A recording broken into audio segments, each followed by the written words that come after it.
back for another video. My name is Josh Kasich, and today, this is going to be my Ant-Man and the Wasp review. Now, I should have done this the last time I watched it, but I kind of totally forgot to do the review. So, since I got it for Christmas, and I watched it again, I'm going to do a full breakdown of the movie, okay? So, I'm going to start off with my initial thoughts of the movie. I have to say, it's much faster than the first one, but most of that opinion comes from my mom. She didn't... when I first watched Ant-Man, I was, really young, so... well, I wouldn't say really young, but I watched it with my mom, and... well, she says she was slow. I didn't have a problem with it. I owned the first Ant-Man on DVD. I eventually want to own all of them on DVD, but I'm so far behind because the only two series I have right now are the Avengers series and Ant-Man. So now I have Avengers, the first one, Avengers Age of Ultron, and Avengers Infinity War, and I have Ant-Man and Ant-Man the Wasp. But yeah, I mean, back to at hand here, it was definitely funny, and the character chemistry just worked. It was awesome. I mean, the villain, although the villain was definitely interesting and a great story, and I also like stories where the villains get redeemed. Those type of stories I find really interesting, which you probably, once I get into the movie industry, you probably will see a lot of that. Not all the time, not most of the time, but in a few occasions you will probably see that from the work that I've done where the villain becomes the good guy. I really like that type of stuff, so that's that ending I really like. I mean, yeah, they don't really show enough, and it's kind of more implied that they change sides, but yet again, the hero kind of saves the villain, and then the villain becomes essentially not the good guy. Now, there is another villain in the story named Sonny Birch. He's after the technology or Hank Pym's technology. He is, like any kind of rich character. I really don't see anything new about him. They kind of also changed his story a little bit. Because he used to work with, I think AIM or something like other things. They changed the story a little bit, but not as much as the Ghost character, which is the main villain of the story, which I told you changed good.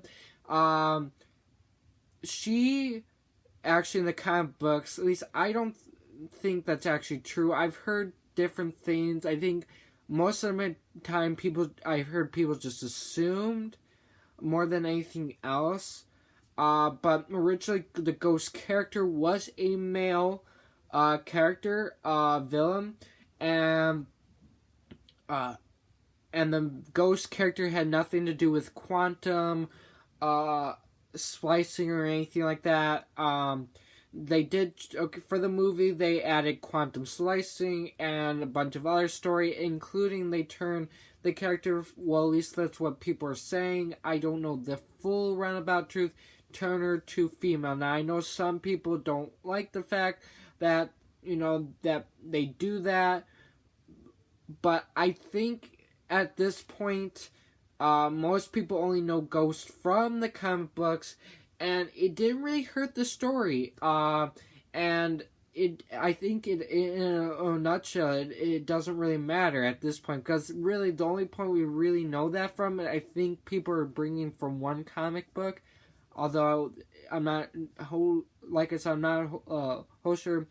I don't know the entire story on that part, but it doesn't hurt the story from changing gender. if it was male, if it was female, it doesn't hurt the story if you switch in any way. So it works. Marvel wanted to tell the story they wanted to tell, and it didn't hurt the film. So that, as a character, it's definitely a compelling character. Like I said, I like it when characters go from good and bad, and at the end, where they at the end of the story, when the characters save, when Janet Van Dyne, who is affected by this quantum realm this entire time, uses her new power that she got from the quantum realm and helped Ghost. Now, when we go to the mid-credit scene, it's kind of a little confusing, which I will bring up later. But not necessarily from the beginning, it starts off with Scott, aka the new Ant-Man, playing with his daughter. He is on house arrest because he helped Captain America in Captain America Civil War. And as you guys remember, if you saw Captain America Civil War, they broke the law of the Sokovia Accords. The Soviet Accords was signed because of the superheroes are, they're saving, they are saving, and people should be glad about that, but when they are trying to defeat evil, they don't really look at the consequences, right? The destruction that happens, and they don't even pay for it, really, except for Tony Stark did with damage control. Yes, that is true, but like the other characters, sorry about that, but back with the other characters, they don't really do anything to help rebuild, like fix anything. And the whole point of the Sokovia Accords is to put the superheroes in line, to stop them from doing so much destruction. And unfortunately, Captain America did not want to do that because he felt like the whole point of being a hero is, selfless, right? And not as a job. It's not a job to him. And he felt like this would put him into a job. Now he's just doing superheroism as a job. As in people telling him when he should save someone and when he shouldn't. And that's not what he's about. He wants to save, if he wants to go in and save whoever who is endangered. That's what a hero does, is selfless, and he helps everyone, no matter what the cost is. And he felt like being put in line would stop him from what he truly believed is a hero. And a lot of people followed him in, although Ant-Man was tricked, and Ant-Man didn't know the full length of what Captain America was actually doing, because he didn't really know the Sokovia Accords. He doesn't really know what's going on. He just helped Captain America because Captain America, it's because it's Captain America. And since he helped him, he gets arrested for breaking the law of the Sokovia Accords. And this basically, he got a plea deal from which we know from Infinity War that he was able to go home on house arrest to be with his family for 2 years. And so from basically 2016 to 2018. Now the Marvel movies take place relatively in the time they came out, and Captain America Civil War came out in 2016. So, but yeah, sorry, another lighting problem. But back to where we were. Right, so he got a plea deal and was able to go on home arrest for 2 years. And Captain America, and since the movies take place relatively in the time they came out, Captain America Civil War came out in 2016. So the 2 years would be 2018. Now, basically, Ant-Man and the Wasp takes place before Infinity War, but the mid-credit scene takes place just a little bit before the snapshot, or the snapping, or the dusting, or whatever people name for that. When Thanos snapped his fingers and half of all life ceased to exist, turned to dust. There's many names for that. But back to the point. He's doing his family with his daughter. He's playing with his daughter in house arrest, and they're doing this kind of tunnel thing to get a prize. You have, and in the process, we've learned that, oh man, why did, well, Scott Lang's friend. Oh, come on. Why did I forget his name? Oh man, come on. I should know the character's name. What is the character's name?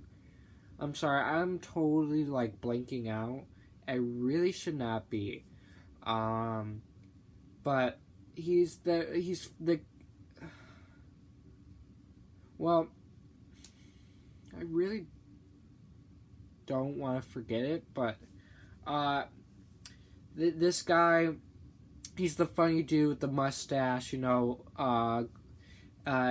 has this, the actor loves doing these type of scenes where he just talks really fast and says an entire story, stuff, and these Ant-Man movies allowed him to do that, what he's known for.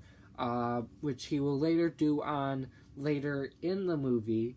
But basically him and those two other guys plus Scott Lang, all of them from the last movie, the three guys, they created their own business called the X-Cons, where they're basically X-Con security, where because they used to be cons, criminals or steal things, stuff like that, ex-cons. And basically they secure things now. They're going to help people. It's actually a very good thing, because you know why? Because ex-cons have a hard time finding jobs. Now, there's actually a lot of organizations now that help ex-cons get jobs, but in the end, sometimes even those jobs still find out and fine. Now, some jobs don't even care, but that's what happens, because, people don't trust you as much, and they don't want anything to go wrong with their business. They don't want to be judged if people find out that someone did something bad. That's what Disney did with James Cameron. No. What am I saying? Not James Cameron. James Gunn. My bad. I'm totally an idiot. My bad. James Gunn. They fired James Gunn because of 10 years ago he did tweets. Now, Disney already knew about those tweets, but last year those tweets came out, and it led to an unfortunate fire of James Gunn. Disney already knew about those tweets. I mean, it's Disney. They hired him, but it's the publicity of it. It's the things when it got out, they don't want to be judged that they have someone like this working for them, Those why people don't want to hire ex-cons, because they don't want to be judged. They don't want to have a bad rep on their company. They feel like it'll be bad for business. Although firing James Gunn probably was a bad decision, a lot actually probably would have done worse than people judging what he did. I mean, it was 10 years ago. No one even really cared. No one actually cared that much. I mean, except for the people who found it, I guess, out, and it went all over the internet. But didn't really become a big deal until Disney fired him. And a lot of people were upset about that. So I feel like if they kept him on, it wouldn't really have done anything. It wouldn't have been anything bad, and it really wouldn't have escalated. It only escalated because he was fired. So in the end, Disney did a bad decision, in my opinion. But and really made their plan setback, really. So I think it really hurt them than helped them anyway. But what can you do? They fired him, and you can only go on to the future. But yeah. Where were okay? So Louis. Please tell me it was Louis. No, Luis. Luis. Oh yes, I remembered his name, Luis. Thank you. I don't know. I don't know why I thought of Louis. First, weird. I don't know why I thought of Louis. And then, wait, no, it's not Louis. It's Luis. And there we go. Okay. So I finally figured out his name, remember his name. But yeah, Luis, and basically he's kind of concerned about the company, because it's, so...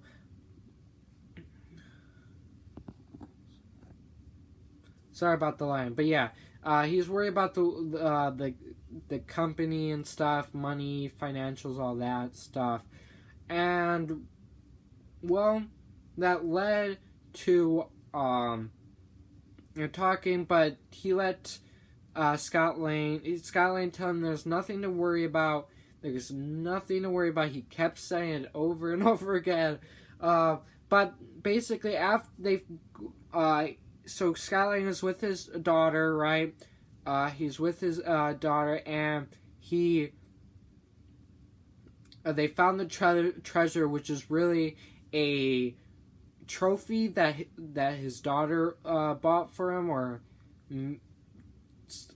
his daughter picked it out and her mother actually bought it. I mean, I don't think it was very clear, but it was a gift nonetheless. But unfortunately, they say it was the only one. So instead of saying the world's best dad, it says the world's best grandma. Like I said, Ant-Man and the Wasp is really funny. So, yeah. Then after getting the trophy, they went down the slide. Louis went out the window, kept saying he was worried, and then, like I said, Scott Lane kept telling him, nothing to worry about. Nothing to worry about. Okay? So, then, unfortunately, when they went down the slide, Scott Lane's foot went through the fence, and it was the leg that had the ankle bracelet. So you went on house arrest, you have an ankle bracelet because they could so that they track you and stuff. That's what they do when you're on house arrest. They have an ankle bracelet so they could track you wherever you are so they don't leave. Something that's actually new to me, I did not know this, but if you go beyond the perimeter of the house, like his leg went through the fence, that you have a thing that goes off on the house. That I've never seen before. So that's another interesting thing. So it goes off, and basically you have all this FBI going to the house because he left the perimeter. I mean, he kept telling, I never left the house. My foot went through the fence, and then they said, well, we have to make sure. And then this is another comedic moment. Basically, Scott Lane says what I had to do in order to entertain this child, or entertain my daughter and myself. I've literally learned stand up magic, up close magic, where he starts doing cards and stuff, and then really his daughter yeah, so his daughter basically asks why is this guy the head FBI who's like in charge. Now the guy is also the main guy, he, which I forgot his name, I'm sorry. His name's not that memorable, I guess. He basically he well, his daughter asked him why is he doing this, and he's like saying, "Oh, let me put this in terms you could understand." Well, at first it sounds like he was actually going to put in terms she would understand, but then he goes on right and just says what exactly it is, like that daughter would the little kid would actually understand. And then he gets up.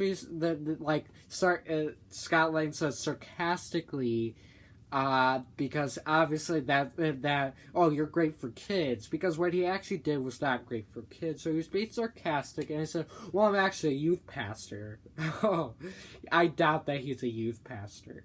Okay, I think he was actually telling the truth there. I don't know. I knew Scott Lang was being sarcastic, but him. I think he actually meant he was a youth pastor, but that's still weird. I really don't believe that. I don't know. That's kind of weird. And then basically, as they're leaving, he asks him, "How do you did the magic?" I said, "The magic trick and stuff." So he had another funny comedian moment.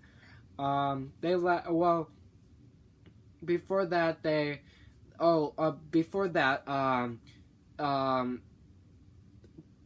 Scott Lang's ex-wife and her husband, who's a cop, came in and said, "You cannot do this. No, this is not."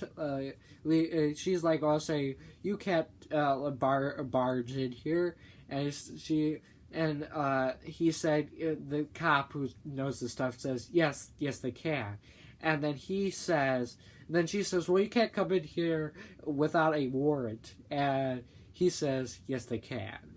And it's mostly because, first of all, he's already arrested, theoretically. He's on house arrest, so therefore the cops already can check on him, is by law. And basically, since he's an ex-con, he actually gave up his right as an American citizen. He gave up his right to pretty much most rights and all that. And that includes having a warrant.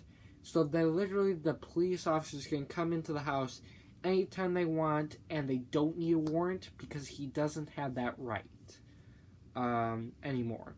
So yes. Now you're probably wondering how I know a lot of this legal stuff. Don't ask. I can't tell you that. But yes, I understand a little bit about that stuff. So now, other than that, they leave, and then basically even they take the ex-wife and her husband take the daughter home. Cassie, yes, Cassie Lang. I know her name. She also, in the comic books, grows up to become Stature, which has the powers of Ant-Man, she becomes a superhero. And which is rumored in Avengers 4, they casted a older version of Cassie Lang, which assumed that she's going to be a hero or something, but Marvel has plans for Young Avengers, which in the comic books, Cassie Lang or Stature has been a part of, and that's most of the route they're going with, probably because the Marvel wants to make a movie with Young Avengers, and she's most likely going to be on that team. other than that, but back to where we were, they leave, and then he goes into the shower. He has to put the bag over the ankle bracelet because it's technology and it's not waterproof. It does not like water. If it did, it could electrocute. If it went water, not only could short circuit, it would electrocute him. Most likely, much of other things as well. And yeah, so you have that he goes in the bathroom, closes his eyes, and he gets into a dream of the quantum realm where we get to see flashes of the original Wasp, Janet Van Dyne. Which is, I still don't understand. If Hank Pym married Janet Van Dyne, she would become Janet Pym, right? And then it shouldn't be Hope Van Dyne, it should be Hope Pym. I cannot be the only one who understands this. Like, in the real world, that's how it works. The wife takes the husband name, and then that last name gets passed down through the generations, and the only time the wife usually takes, or the only time a husband takes the wife's name is when a line is dying out. Okay? That's the only time that actually happens. But, like I said, Hank is still Hank Pym, and Janet Van Dyne is still Janet Van Dyne. So, why didn't they didn't take their names? Like, I don't understand. It doesn't make sense, and I don't get why. I should probably look it up, and I eventually will, but I just don't get it. Okay? I kind of understand a little bit why they did that, because of comic book wise, she's famous as Janet Van Dyne, she's Hank Pym, but in the comic books, Hope is still Hope Van Dyne. So, it doesn't really make sense to me. I really don't get it. And then, in other families, it actually works that way. Like Cassie Lang. She's Cassie Lang. She doesn't have the mother's name. So, I really don't really understand it. But, whatever. I'm just going to ignore that. But, yeah, that's one part I don't really like about these movies, Ant-Man and all that. It just doesn't make sense. But I'll move on. Okay. So, going from there, he basically has dreams right there. So we original Janet Van Dyne, and then he gets into this world where he basically goes to wardrobe, find this girl in the wardrobe, and look in the mirror, and he looks like younger Janet Van Dyne. Oh, I forgot. Right in the beginning of the movie, it opens with Hank Pym talking about what happened with Janet and him and stuff, what happened to her. And it basically goes on details. It shows them, Hank Pym and them younger. They're going on a trip and all that with a younger Hope. Van Dyne, then it shows you, while Hank Pym is talking what happened, this is a voiceover, and it's going, what she did more in depth of the flashback from the first movie, where it shows Janet Van Dyne, basically, going into the quantum realm, taking down the nuke and stuff, so that we get to, and then it goes to the present day with Hope Van Dyne stuff and making plans to help Janet Van Dyne get out of the quantum realm because Scott did. Like, Scott got into the quantum realm and got out. Now, he didn't remember how he did it, but how he did it was he took the disc that he got in the first movie. He got these discs where it allows, when he throws them, it allows something to go big or something small. And when he wins the quantum realm, he took out the dead thing, the broken thing that allows him to, go bigger and smaller and all that, like the regulator. He takes the disc that allows it to go big, puts it into the activates it by pressing the button to go big, and he goes big out of the quantum realm. So that's what happens. But yeah, that's what they're going to do. They're going to create a machine that will allow them to travel to the quantum realm to save Janet Van Dyne.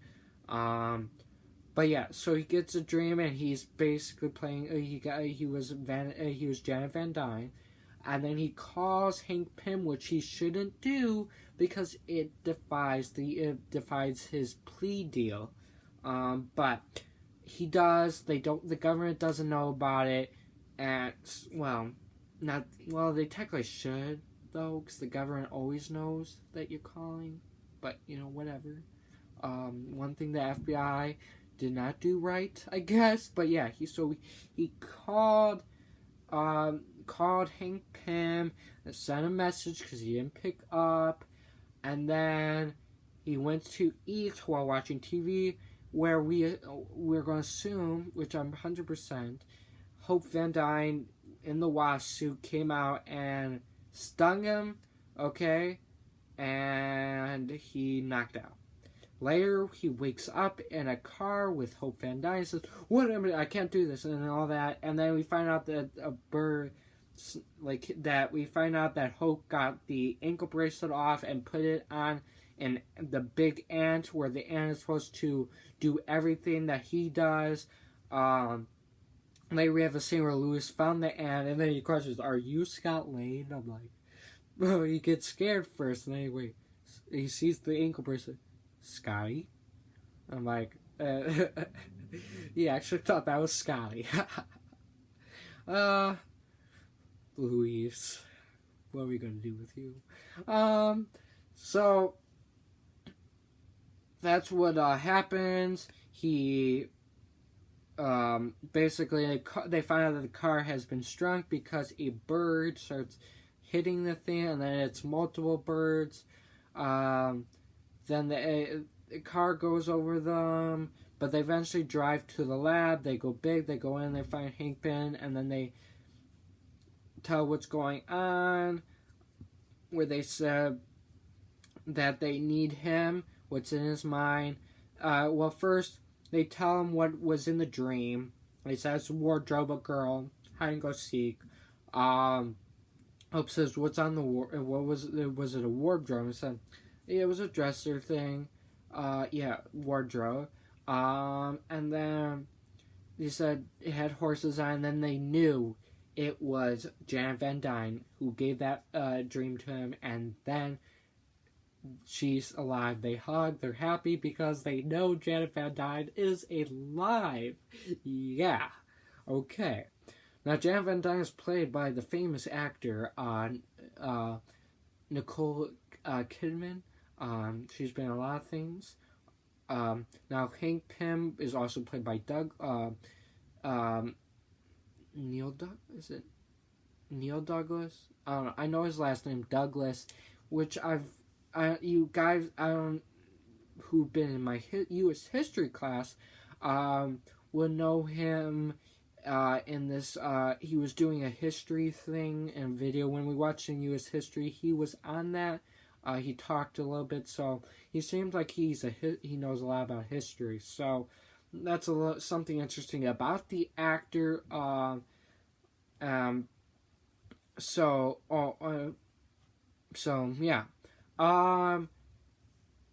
They talk about what they're gonna do, and then eventually they get out, strunk the lab, get in the car because they need to get at least one more item.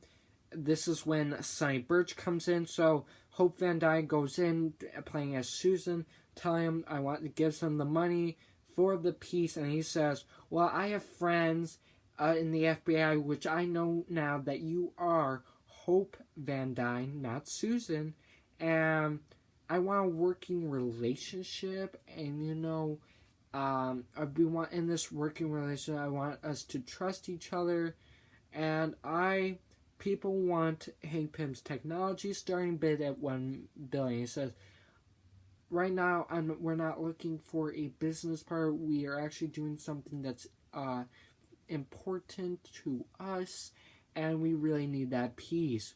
So please just give me the piece. And he said, I'm sorry, my buyers say don't accept no. And so she was going to leave with the money, but Sonny Birch takes the money and says, no, we'll keep the money too. And so she leaves and then puts on the Wasp suit and comes in and starts attacking everyone to get the piece. Which cool action scenes, man. She started running on a knife as it had been throwing at her. Genius. That was genius. Cool. Action is definitely great in this movie. So action, and then she gets the piece and the money. I think she dropped the money at Sonny Birch's table, but I am not 100% sure. And then this is when Ghost comes in. Basically, so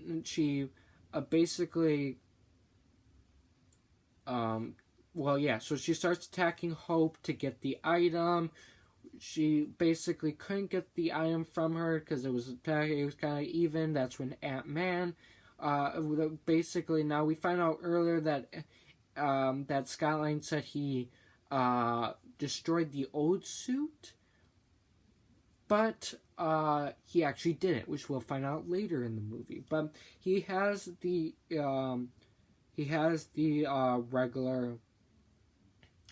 suit, and he doesn't have he has the suit, but that's later. So Hank Pym is working on a prototype and gives him the prototype, a working process, and he basically gave him the suit to Scott Lang. He suits up and goes helps Hope Van Dyne. They basically helps. He does this cool kick and knocks the ghost over. Then they talk to Hank Pym. They try to find the piece, which I originally thought they did. I was actually confused because the first time I thought they actually did find the piece, but then watching the second one, it seems like they didn't. Not the second time, the third time around, it's like they didn't. I don't know. I was a little confused, but we eventually Ghost disappeared and then reappeared with they were talking to Hank Pym, and then it goes dead. They said the dad or father, I can't remember, so they went to go see what's wrong, and then we picture Hank Pym with an arm through his head. The ghost character says, I want the lab. She takes the lab. With her ability of quantum splices, she has the ability to kind of go in and out, which we find later. It's kind of pulling her apart, going in and out. It's like pulling her cells apart and putting stuff back together and pulling them apart and re-putting them back together. I feel like that would really hurt. I feel her pain. But we will find that out later. We have take the lab, and they have to find. So they went to their old Hank Pym's one of his old partners, played by what's his name? I know his name, I just don't remember, but he first got started in the Matrix movie series. Basically he's playing an older version of the character of Goliath. They talk to him, saying how there's been a rivalry. Seems like Hank Pym and them don't really like each other. They're telling how to fight with the old suit and stuff. They could do that.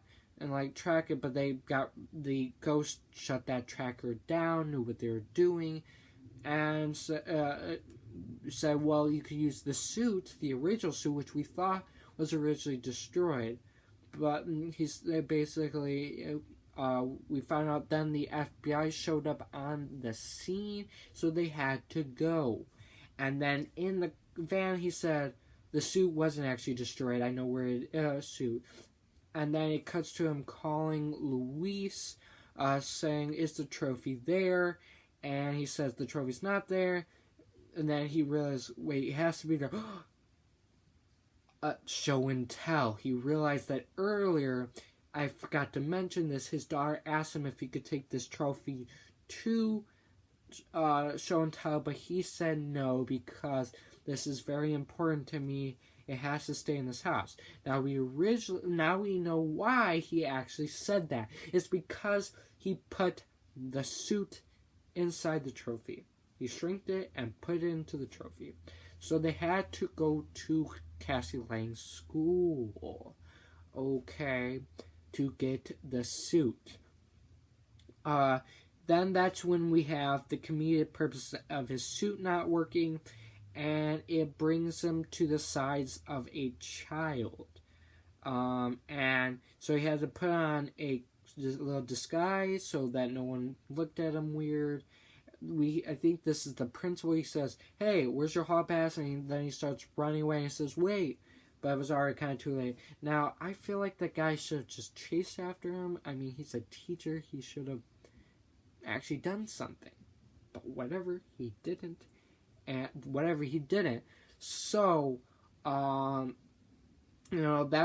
where it goes. They go to the classroom, get the thing, they get the suit, and get out of there. They make they really made a lot of comedic jokes about his size. It says, basically Hankman said, did you enjoy school? He made jokes, and it says, very funny, but you're very funny. Ha ha ha ha ha. That type of a remark. So they used the suit to track the lab. They found the lab, but they had to get out of there really quiet. They find out, there is one scene where the ghost gets out of her, she puts the lab down, she gets out of her suit and goes into this chamber that she has to sleep in, that actually helps regulate the thing that keeps splitting her apart and keeps bringing her in. This is when we find out that she's female, later on, because, we get to know her out of the suit. But, yeah, they go to their house to get the lab, and they see her sleeping, but, they get the lab, but then they look back and she's gone, and then they got knocked out by her. Then they wake up, all three of them. Yes, she went out and found Hank Pym and took her arrest. She woke them all up and Scott woke up and said, basically was saying, are you going to hurt me? And says, no, I need what's in your brain. So she was going to touch him, but that's when her hands started to disappear and she couldn't touch him. And then she basically woke up other two, and then Hope Van Dyke got all mad that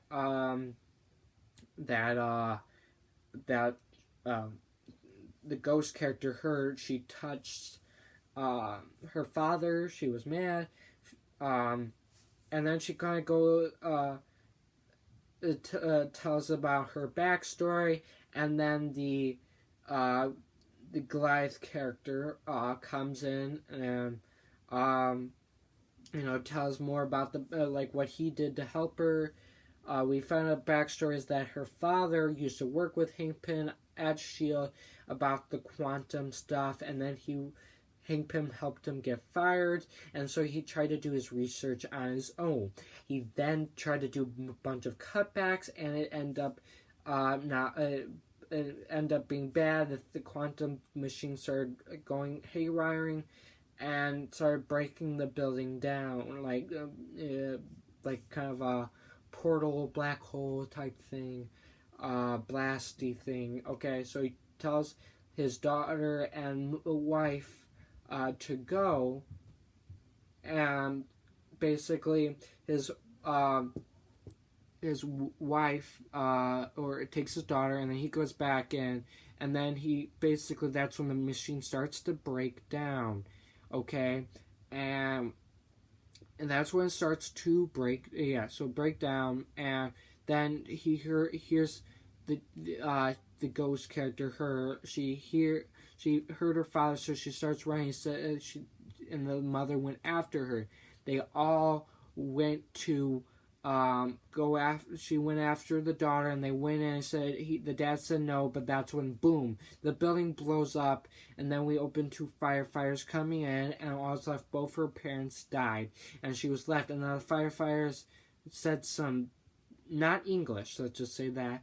That was definitely not English. I'm 100% that was not English, because I didn't understand a word they said, and that did not sound like English. But whatever. They tried to pick her up, but their hands just went through her. And then they explain what it is, that her cells keep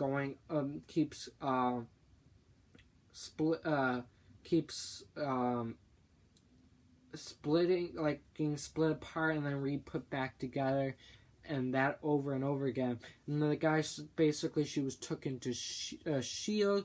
to help her with her ability. Basically, they said they would cure her, but if she started doing missions for them, so they turn her into a weapon, and ultimately they lied. They didn't know how to cure. They couldn't cure, and they basically S.H.I.E.L.D. shut down. And so the Goliath character, the Goliath guy, sorry, I don't really know his name, so I'm just going to keep calling him Goliath because that's what he is. He was Goliath. That's what he was from the comic books.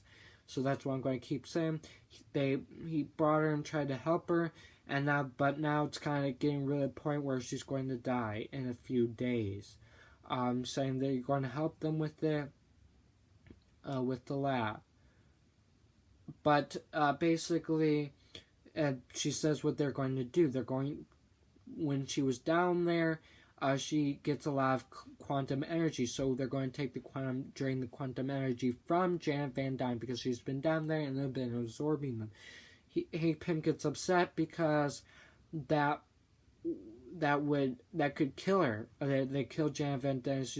He's begging for them not to do it, and then he then starts to fake, which we will know that's fake eventually, but at this point it doesn't look fake. He's basically faking maybe not a seizure or something illness, and they told him to bring the pills, but it was actually just a trick.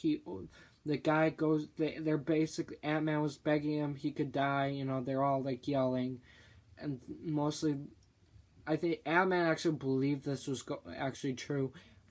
I actually honestly believe Scott Lang believed that he was actually dying. But Hope Van Dyne, I'm pretty sure she knows this was all a ruse. So they basically about to open the thing, the ghost character said, "No, wait," but it was too late. He opens it up and big ants come out.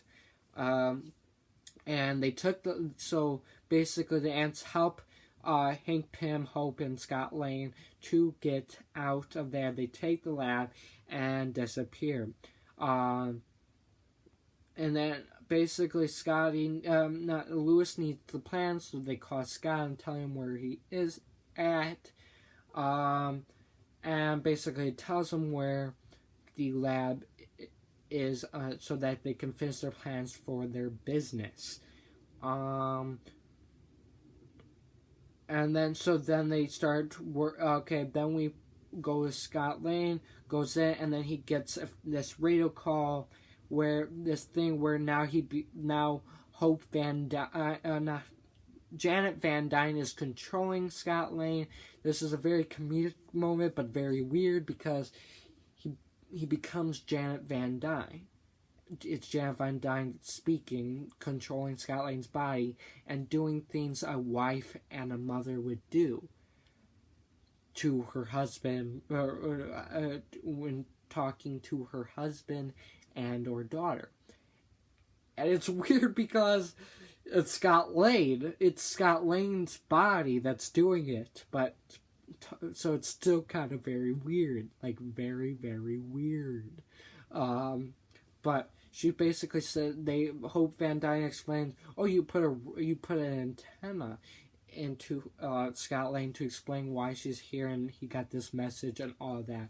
And then he says basically the only way to figure this out is by following my voice or following this, and so they put stuff in the computers, all that, to help her track her to a certain spot, or this will all go bad. But there's only a certain time because things change in the quantum realm.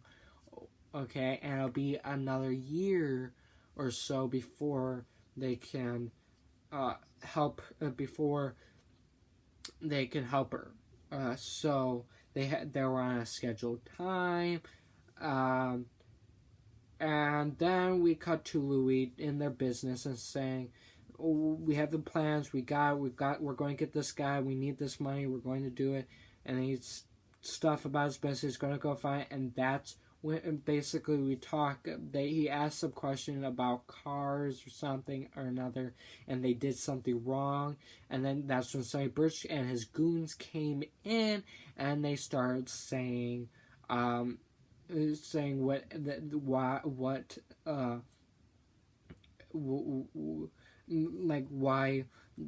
you have this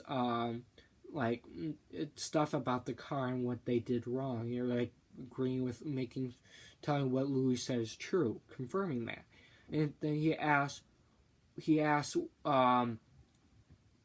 basically he asks, who are you and how you know so much about car something. It's just, I don't know about cars, and I really didn't, I don't really remember exactly what they said from there. He says, I'm Sonny Birch, and you know what he's there for and stuff. And he said basically this guy had this serum where it can help you, you will only say what we want you to say. You will say I don't know what exactly said, but they keep trying to say it's not truth serum. Truth serum is fake. It doesn't say it. So they put in Louis so they put in Louis so he could tell us where the lab is, or not mostly Scott Lane. He says, well, basically with his FBI associates, he knows about Scott Lane now, and stuff, that Scott Lane is an associate of Hope Van Dyne, which they need that lab. They want the lab. Okay, that's what they want. So they put the serum in them. It's more like truth serum. They keep saying it's truth serum, but they keep saying it's not truth serum. Whatever. So Scott Lane, Lou starts saying the truth, and he basically does. This is what the actor who plays Louis is known for. Talking really fast while saying stuff. I don't know what it's exactly called. I watched a YouTube video on this, and he basically explained what this is called. I am not 100% sure. I don't remember what it is called, but that is one thing about it. Okay. Basically, laugh. He basically does that stuff. Then the guy kept getting mad because he goes from the very beginning when Louise and Scott Lane first met. And he said, where's Scott Lane? He said, up to the point, he says he's emotionally speaking. He's very emotional. But the guy got mad. Where is he physically? Oh, okay. Well, and then it also brought up that he says that our company is kind of bankrupt. We don't have any money. And he said, what? I'm like, yeah, I'm sorry. I'm a very bad boss. I should have told you guys this. And yeah, so money, basically Scott Lane, and he says, the forest, and then Ghost comes and appears and says, what forest? And he's threatening him, said, that forest. Sorry about that. I had to go eat dinner, but I'm back to finish this review. Now where we left off was talking about, oh, you're right, okay. So yes, the Ghost came in, started threatening Luis, what forest, and he said forest by highway. I don't remember exactly what highway, but it was a highway, and then Ghost leaves, it cuts to cuts to Scott Lang on a phone call, like to Luis, telling him what happened and stuff. So Scott Lang starts talking, tells Hank Pym and Hope what's going on, the situation, that Ghost knows where you are, and they said how, and I kind of told Luis our location, because we were going to discuss the plans for the business and stuff. And then Sonny Birch told the guy in the his spy in the FBI, like, saying that, hey, this is your time to get promoted. We get the lab. They're at this location. So he tells the FBI guy the location. The FBI tells his co-workers, and they're going to go after Hank Pym and Hope Van Dyne and Scott Lang. So that was what's going on. So Scott Lang, he gets out of there, and now I'm trying to remember. Oh, right, okay. Yes, the next thing I remember now. Okay, so you have the ex-wife, her husband, and Cassie Lane walk into his house, trying to find where he is, because earlier when they were captured, which I forgot to mention, Cassie Lane called her father, and the guy who the earlier guy with the glass, not Hank Pym, the other guy, forgot his name. Goliath, right? I forgot. Yes, the Goliath character. He answered the phone, but it was on voice call. And basically, they were going to ask that Cassie Lang left her soccer shoes at the house in order to look. And unfortunately, it basically he was captured. So he just said, "I'm sick. Don't come over." But yeah, so that's where that comes in. So now they're coming into the house to get the shoes, and they're trying to find him and stuff. Cassie Lang went upstairs and saw the ant in the bathtub, basically to mimic what Scott Lang does, and then that's when the FBI budges in. We have to find Scott Lang. So Cassie Lang was trying to stop the guy from going upstairs and seeing that Scotty or Scott, whatever you want to name him, is there. So, which is actually pretty cool. This is very interesting scene, because this is where the FBI get stopped again. It's really funny, because it's like a competition. Like, this guy is trying to get Scott Lang in trouble, but and there's a comedic moment. So the guy eventually pulls Cassie Lang out of the way. And then Scott Lang gets home in time, gets out of trying to say, and then he tries to fake throw up just to say that he's sick and stuff. And and then the ex-wife comes up with this very funny thing, which my dad laughed at, which I think is very funny. Forever bothering individuals. That's what FBI. That's what FBI stands for. Forever bothering individuals, which is really funny, because, that's kind of what the FBI does. But we all have our different opinions of the FBI, I guess. And the SWATs. Okay, so. So, okay. Now, they leave because they failed again. Scott Lang won this battle again, okay? Uh, then you cut back to Hank Pym. They get out of there, shrink the lab, and after shrinking the lab, you see all the FBI members ready to shoot and said stand down. So unfortunately, they couldn't go anywhere. They ultimately get arrested, and their lab is taken from them. But that FBI that's working for, sorry, another lighting problem, but the that FBI agent that's working for Sonny Birch, basically takes the lab and was going to put it in his car, but that's when Ghost knocks him out and takes the lab. And then we go to see Hank Pym and Hope Van Dyne in the car, and you hear a guy saying, "We have an FBI agent down and the lab's missing." So that's what the message is. Then it goes to Scott Lang and Cassie Lang saying, "How long you have been Ant-Man?" Again, and he says not for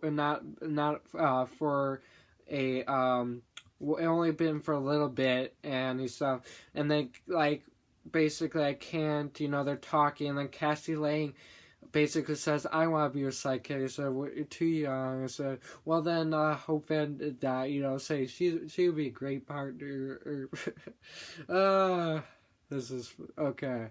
So then you have so Cassie Lang convinces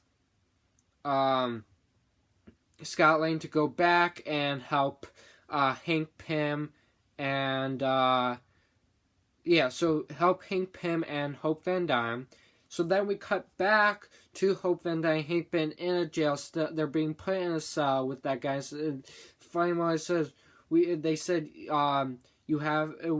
will be back in an hour. I said, "We don't have an hour." "Oh, you have somewhere to be?" And then as a sarcastic way, and then closes the door. Then Hope Van Dyne, or Hope, I don't know why I keep saying both their last names. We really don't need to do that. So she unlocks the handcuffs and said, "Oh, I have this. I'm going to knock down this wall over there." She said, that Hank Pym said, "Are you sure that won't knock down the foundation and make the building run out?" And then she says, "Oh, we'll run really fast." But that's when Scott Lang, aka the new Ant-Man, comes in, has the ants cover the camera, brings the suit, also brings clothes for Hank to dress up as an FBI agent to get out. And so Ant-Man and the Wasp, they get out to into their stuff. They shrink to get out, and then gets on the FBI, and then they have the van goes bigger. They all get in and leave. We have some Sonny Birch agents on the side going to follow them. Basically, we have a new Hank Pym put a new tracker on the building, but instead of using a technology tracker, he has an ant tracker, and then ants come together in an arrow to go straight to find the building. Then they go after the building, they find it. Later on, Luis comes in, driving in that the van, the funny van from the first movie where it has the that song, then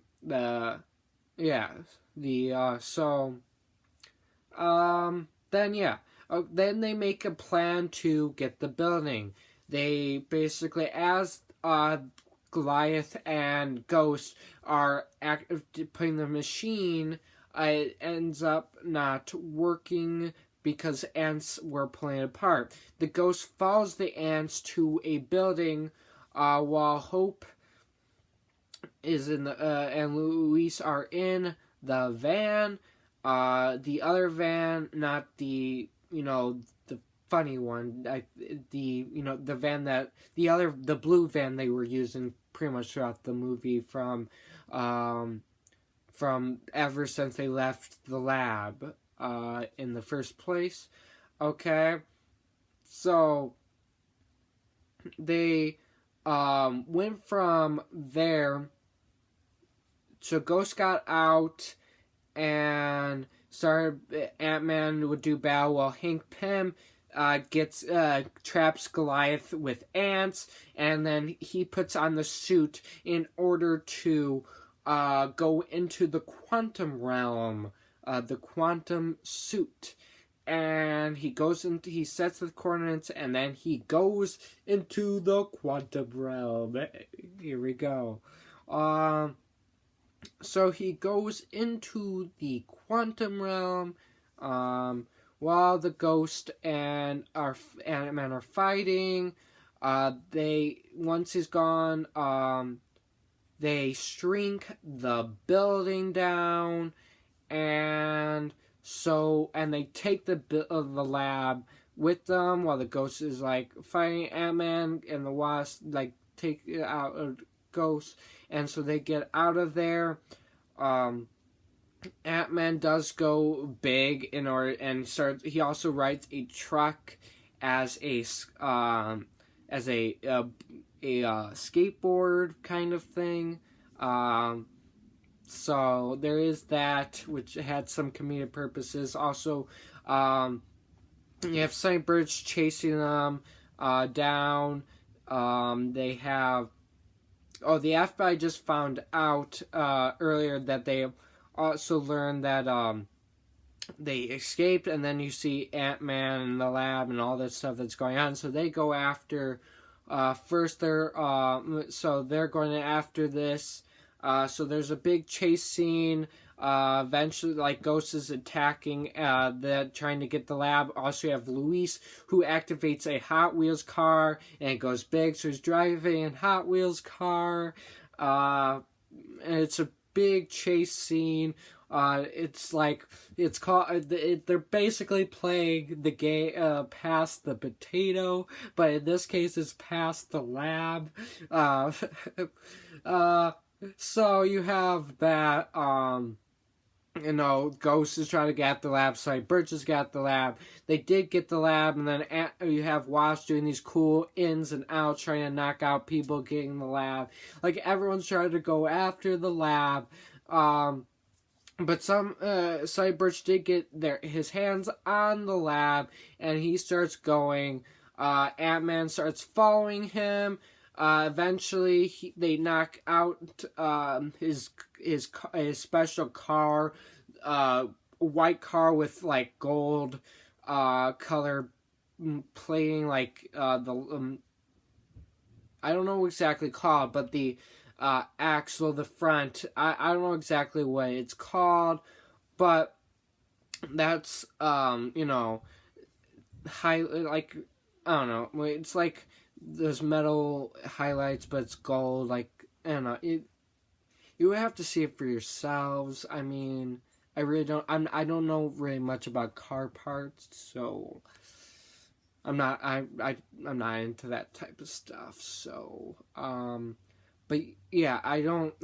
Basically, so he has to go on foot. He's running. Ant-Man's like going after him, and basically, eventually, he gets onto a boat after Ant-Man's like following him, and then while the boat's going, we find that we find out that they see something that looked like a whale come out, but it's really just Ant-Man, big giant Ant-Man, swimming in the water, and he goes up and then like takes the lab from Cyber's hand while picking up, and then he gets it, and then he pushes Cyberch down with one finger because he's big, so it's like really big finger. So big finger poked up, and then he walks up the lab. Then he started to get seasickness. He put the lab down and then fainted and went underwater. Yes, he's really big, but it turns out the water's still deep enough for him to go fully under. And the Wasp goes in and saves him, puts him under, brings him out of the water, kind of revives him, and then she's happy that he's alive and starts to kiss him. Ooh, like I said, I am a sucker for romance in these types of movies. I mean, I do like romance movies, but not as much as like other things. Like, I like romance, but like not as big. I mean, I do like romantic movies. I don't have a problem with them. I don't care if we watch them. But I'm more, but like I said, my genre is more action, superhero, sci-fi stuff. But I do like a good romance inside of those sci-fi and all that. Like, a lot of good stories have some type of romance. Mostly all my action-packed superhero stuff is definitely going to have a romance stuff in it. So, that definitely will happen, because like I said, I am a sucker for romance. Okay, I like it when characters get together. So, especially like, I like it when they tie the knot and then have children. I really like that story. I like when that happens. But yes, and then the ghost gets the lab, and it was going to activate it in a pedestrian area, and she does. And it almost, like, as it growing big, it looked like it was going to knock Luis, like, crush Luis in the process, because he was right there. But it, he's one of the main characters. He's the comedic guy. He's not, this is a funny movie. No one's going to die. So it's not like Luis was going to die. No, he did not die. And a lot of people could probably get hurt in the process of that growing, but I don't think anyone actually did get hurt. The ghost activates and then it goes inside. And then she activates her pods. Then it cuts to Hank Pym in the quantum realm, and he's going in. He's about to be eaten by these, I don't know what you really call them, pest bugs, dust mites. I think they're dust mites. Yeah, I'm gonna say dust mites. I don't know. They were going to look like he'd eat him. His thing was malfunctioning, but he got to work, recalibrate, and he goes deeper, gets out, and then tries to find Janet Van Dyne, his wife, and then in the process, the thing went dead, couldn't find her, and then he started to have a breakdown, the quantum realm affecting him. He started having this weird dream where he's back at his old house with his daughter and, Janet, and then this creepy person, creepy kind of thing was going after him, and touches him, and then it brings him back to normal, and it's a person. This is all going on real. The person takes off the mask, and it turns out it is Janet Van Dyne. Like I said, played by Nicole Kidman. Then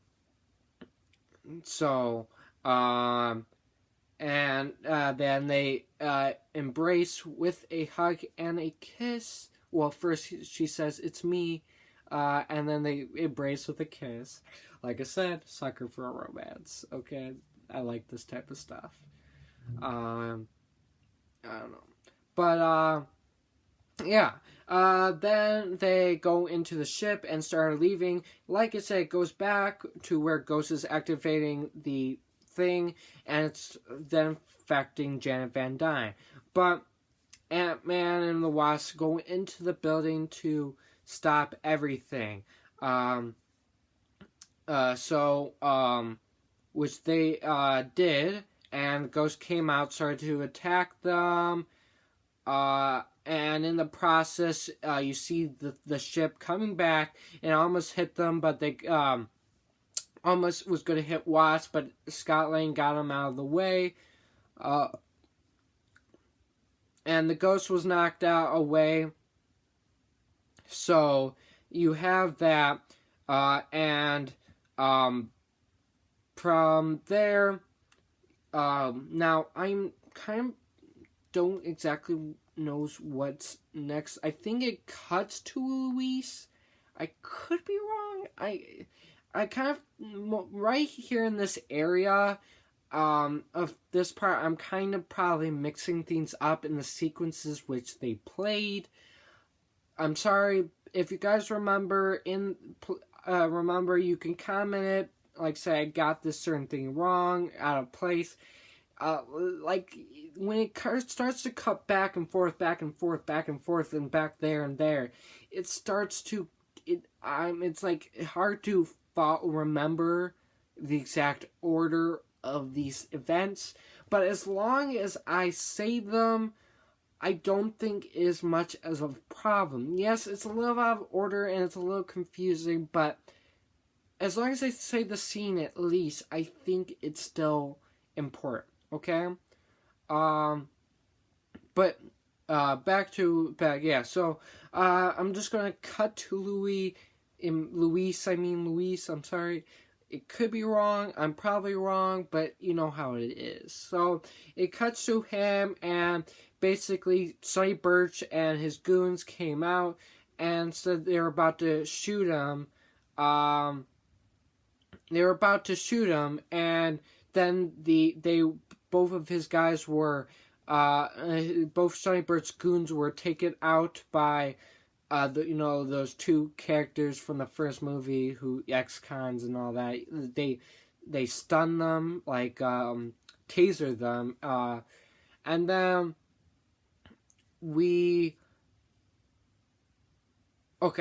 so now now it cuts back.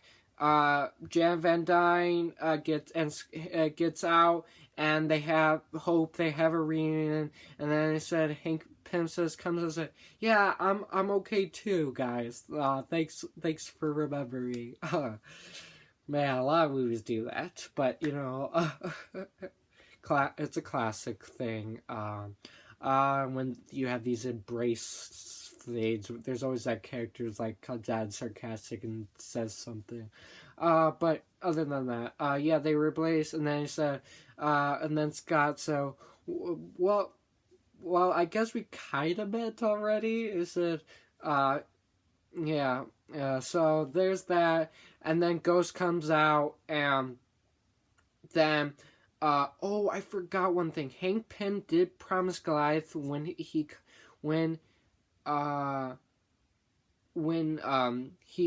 comes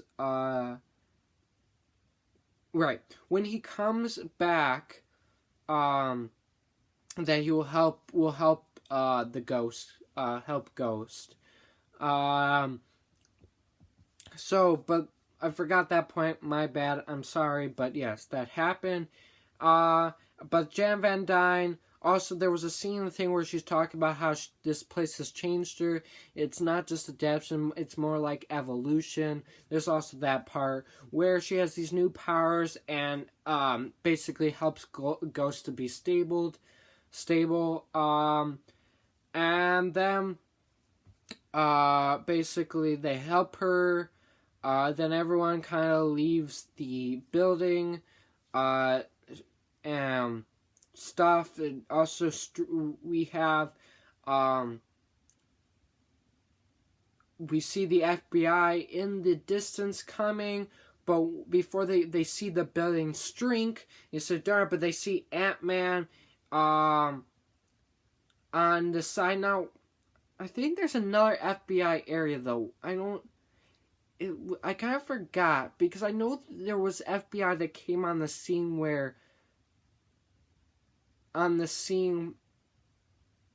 was it FBI? it was someone who found Sonny Birch and his goons, and they were infected with the truth serum. And they started saying the bad things they did, and Sonny Birch started saying health code violations of his company. Most likely they were arrested, but the guy who created the serum said, finally admits it is truth serum. Funny moment. But yeah, now there was the other FBI, the main FBI guy that's been throughout this story, which he's actually been from the comic books. He finds the Ant-Man costume, big one, and he says, "Scott, we found you. There's no point in hiding now." And then the suit shrinks down, it deflates, kind of shrinks down. He said, darn it. And in the process of this, we see Scott Lane in his underwear and socks and a shirt on, running the other direction so you could see him and stuff. He said, darn, so we had to go, and then someone else picks up the suit later. So the FBI are trying to go back to the house, and they find, they break in the house, and they find Scott Lane playing on the drums. And says, "Hey, is my 2 years up already?" So they take the device off, and then because the 2 years are up, and I said, I don't know how he did, but the guy said, we'll see you around next time. And he said, there's this comedian said, "Where would you see me around?" Or something he said, well, he asked, "What do you mean, well, basically he just meant, what do you think I mean?" I was being, he was saying, well, we meant when we were going to arrest you with the next time you did something, again, illegal, we'll be there. And he said, well, oh, okay. He asked, "What do you thought you were doing?" Okay. Stuff. He says, "Well, I thought you meant, out, food or something." No, I just meant I was going to arrest you. We'll be around. And then he was about to leave me with this, as unless you want to get some food or something. He said, "No." Yeah, okay. Then they leave. And then it pretty much ends with him going to see his daughter, and that's what happened. They hug, basically knocks on the door, his daughter hugs him, and so does the ex-wife and the husband. This is really weird because you have your ex-wife hugging you, who likes you, but with her husband, who's a cop, so this is really weird. But, whatever. It's like the Santa Claus movie, where the Scott Calvin, and aka Santa Claus, is friends with his ex-wife and her husband. So whatever. Okay.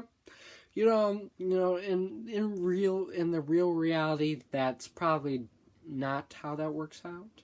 But this is a movie. It's fiction. Whatever. They kind of saved them as an Ant-Man. He's a hero to them, so I could see why they're friends and stuff like that. So, other than that, they that pretty much ends the film, I think. I don't remember, but I'm pretty sure that was it. Oh, right, they started doing a music tone-along. Right, it shows the other characters, right. Well, it doesn't really show Hope Van Dyne, but it shows Janet. Oh, right, it shows Janet Van Dyne and Hank Pym. They're on a beach somewhere with their house. They're probably, because they're still wanted, so, Hank Pym and stuff, they're wanted, so, they probably on a beach somewhere hiding. They have a little house and they increase it.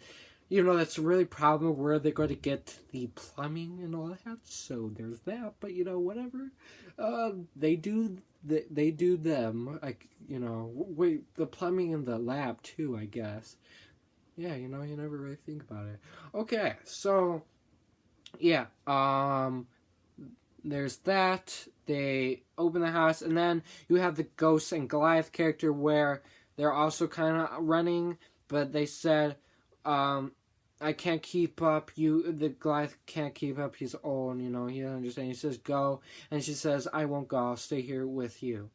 And then that pretty much that was that scene. Probably all out of order. I'm sorry, but and that pretty much ends the film.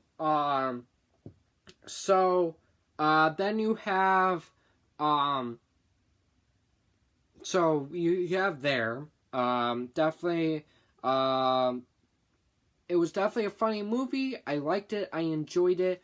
Now here is for the mid-credits scene, which there's some things I really don't agree with. I mean, I get it. I understand what they did, but I just don't agree with it. Okay? So what happened was they're all on a roof somewhere. They have that special van where they basically the quantum realm tunnel they used earlier in the movie to go to the quantum realm to save Janet Van Dyne is smaller. In the van, they're all setting up their stuff so that they could get quantum stuff. So they're all activating. Ant-Man has this little device, he's Scott Lang, and he basically says, it's time to get some quantum energy for our ghost friend, which doesn't make sense. I thought they already saved her. So it's like kind of confusing now. Like, it for some reason wasn't that a permanent fix, maybe? Maybe it wasn't a permanent fix. And I guess that's what happens. It wasn't a permanent fix, and so they have to get more energy for her. But other than that, that a little confusing part, he goes in to the quantum realm. They all activate to get the quantum energy. Basically, he tries to do a comedic moment, and he said, they were asking, Scott, are you there? Scott? And they said, hello there, the quantum realm, to comedic purposes. And Hank Pym said, hey, this is not a time for joking around. This is very serious. So he opens up, get the quantum energy, and then they're going to bring him back. And they said that Hope Van Dyne starts swinging in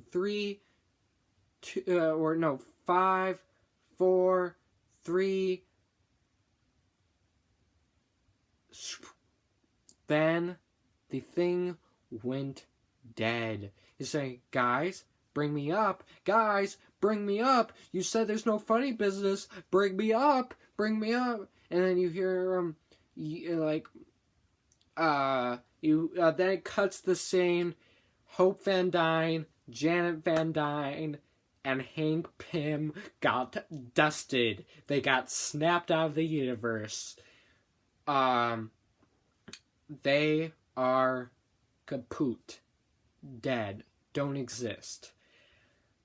And then you hear Hank Pym yelling, because now, and then that's it for the mid-credits scene. Things I really don't agree with. I was really hoping that Hope would survive the dusting. She just became Wasp, and I was hoping she survived the dusting. You know why? Because the original Avengers were, the 6 Avengers from the first movie plus Ant-Man and Wasp. Yes, that was Janet Van Dyne and Hank Pym, Ant-Man, but I understand that. But I was hoping for, yes, I know it's not Hank Pym and Janet Van Dyne, but I was hoping for an Ant-Man and a Wasp to be part of the Avengers, and they're going to save the day.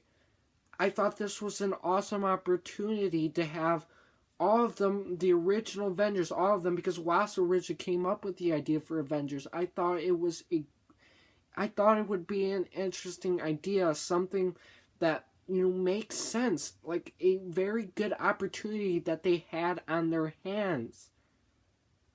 But they didn't.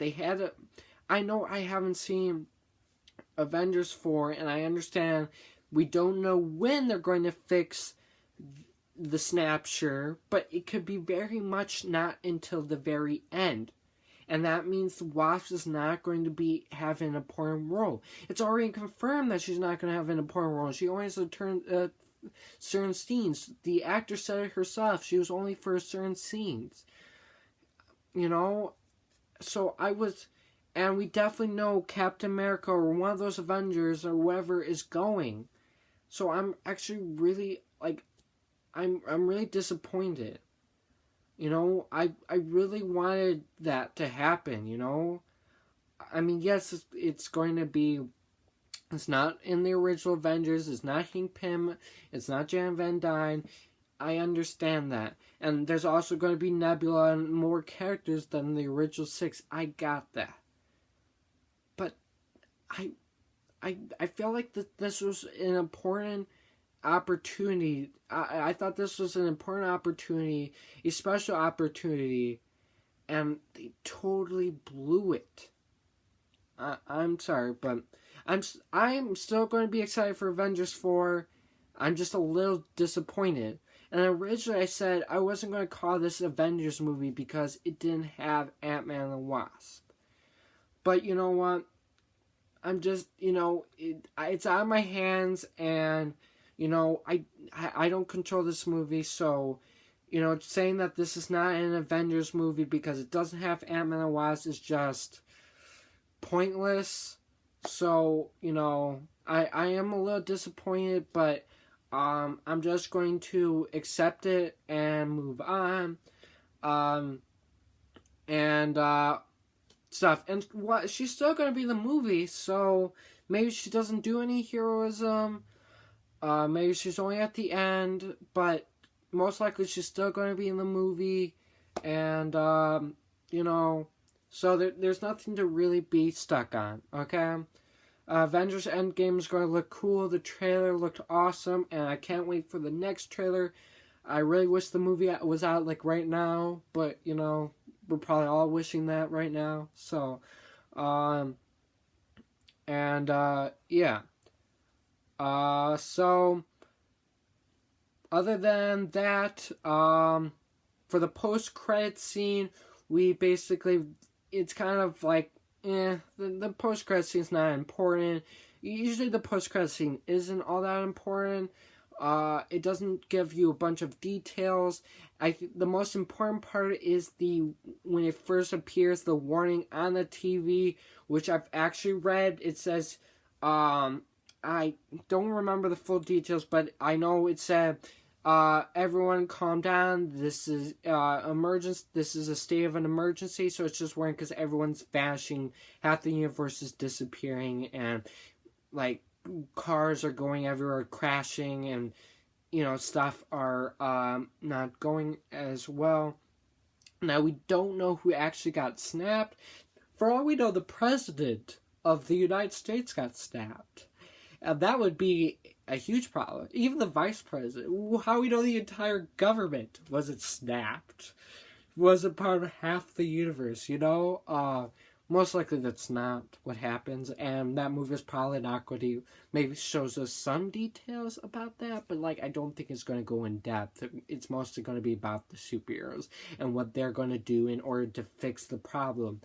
And we definitely know now that this movie, Avengers 4, is definitely going to be a fix because they went with the title Endgame. A lot of people, they said it was going to be its own movie.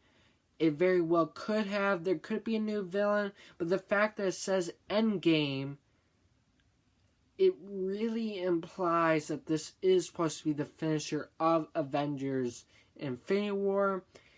And so now it's kind of you didn't want us to know that. You wanted us to believe that this is its own movie, but you kind of ruined that with the title Avengers Endgame. It's a cool name, it makes sense, but I think they kind of ruined their plans with that idea. So, whatever.